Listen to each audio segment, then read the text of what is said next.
में समय से वो अपने घर पर आ जाए, है ना, क्योंकि आज का समय माहौल पुरुषों के लिए भी एक सा नहीं रहा। महिलाएं तो बिल्कुल भी सेफ नहीं है, लेकिन पुरुष भी सेफ नहीं है। कुछ ऐसा भी इस गीत में और ऐसे भी साफ सुथरे शब्दों में अपने पति से प्यार जताते हुए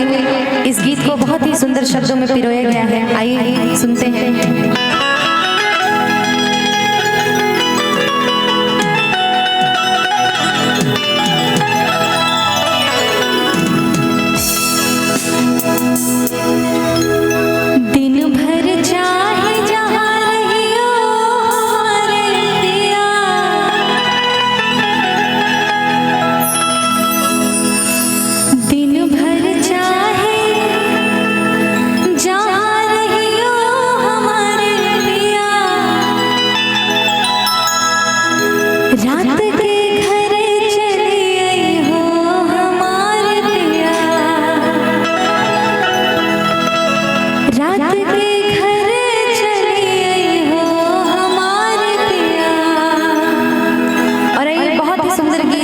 सभी लोग थोड़ी थोड़ी ताली बजाएंगे और इस गीत को सुनेंगे, आनंद लेंगे और यही कहेंगे क्या,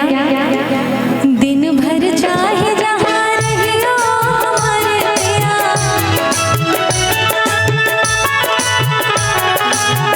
दिन भर चाहे जहाँ रही हो हमारे पिया, रात के घरे चले आई हो हमारे पिया, रात के घरे चले आई हो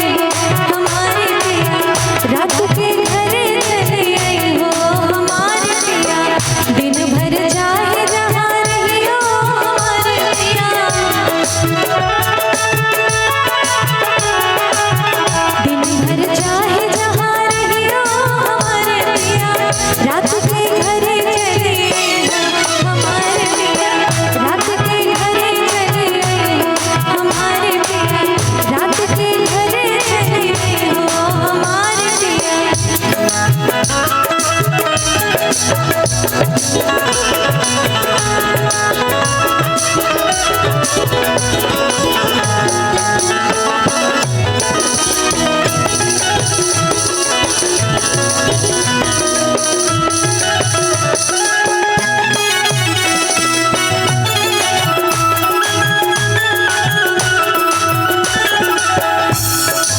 और क्या कहती है अपने पति से, आज की रतिया जी घर नहीं आई हो, आज की रतिया जी घर नहीं आई हो,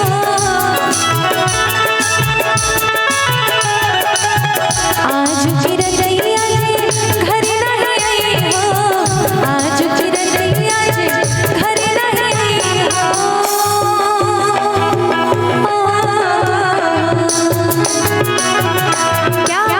भोर भये बजतई हो हमारे पिया, भोर भये बजतई हो हमारे पिया,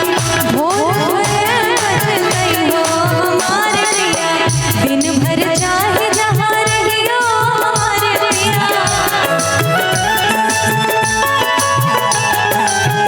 दिन भर चाहे जहाँ रही हो हमारे पिया, रात के घरे चले आई हो हमारे पिया, रात के घरे चले आई हो हमारे पिया,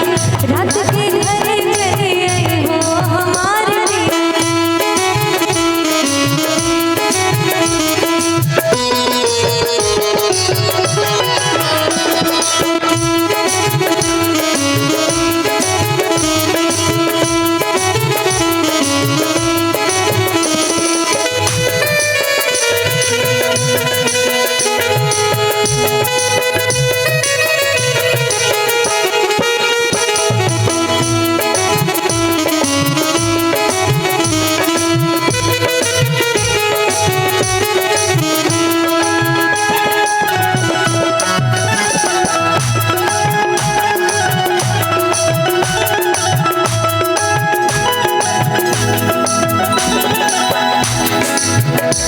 और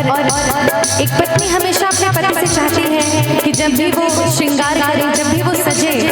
तो उसके पति की आंखें ही दर्पण हो जाए। क्या जब हम कर बजे सुर